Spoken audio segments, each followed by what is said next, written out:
several bodies of the Usindiso fire tragedy remain unclaimed. A family from Lesotho has travelled to South Africa to identify the body of the person they believed is their loved one. Ziniko Mhlaba joins us now from Parktown. Again, another story, Ziniko, where the tragedy or the impact continues to prevail in families' lives, because this very important part of the identification of those remains, bringing them home and ultimately laying their bodies and their spirits to rest, is still a chapter that they must close.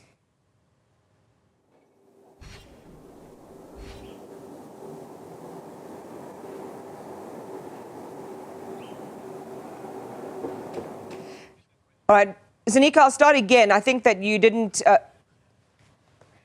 Johannesburg, where we'll be meeting with a Lesotho family that has traveled all the way from Lesotho to come to South Africa to identify their body.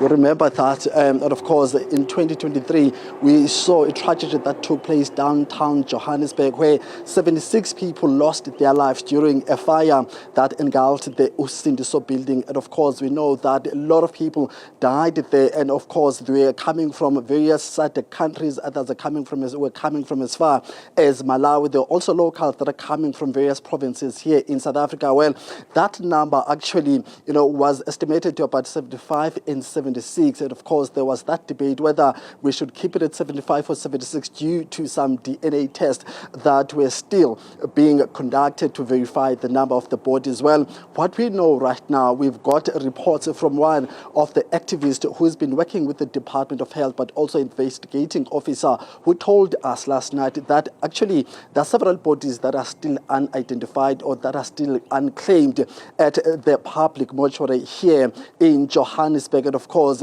one of the things that came out of that information, that latest report, was the fact that, well, there is a family or there is a body that belongs to a Lesotho family that, the investigating officer struggled to trace his or the original family. Well, the investigating officers, through the assistance of the survivors of that fire, but also with the assistance of the human rights activists, they managed to trace that family down, and they located that family in Lesotho. They reached out to that family, and of course that family did confirm that they do have a family member that has not been able to be, that they could not reach for the past 9 months or so. They did suspect that something might have happened to her, but unfortunately they did not have an official confirmation.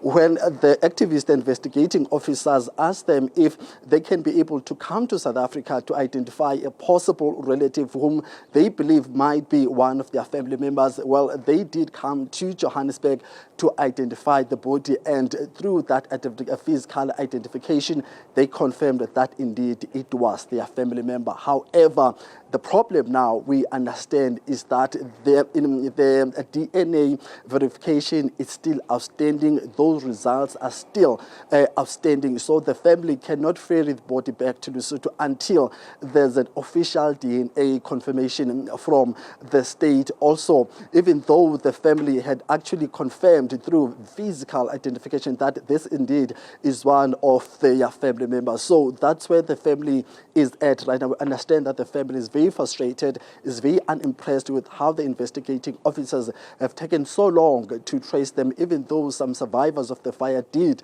confirm that indeed this family belongs to that, or this body belongs to that Lesotho family. So the Lesotho family, due to the limited space, they will be here up until today. They will have to leave in the afternoon without the body. However, they will be communicating with the state, trying to make arrangements in terms of how they can speed up that DNA verification. We'll be meeting with the family in the next hour or so that we get a sense of how they're feeling, how the process has been, but how they're feeling. It's almost a year since that tragedy took place here in Johannesburg. So let's wait and see when we engage with that family in the next hour or so. Ziniko Mhlaba, thank you very much. And also questions then about some of those bodies still unclaimed today, and whether and what happens in the process. How long can the state mortuary hold on to those remains? Ziniko's keeping tabs on that one. We'll check in with him later.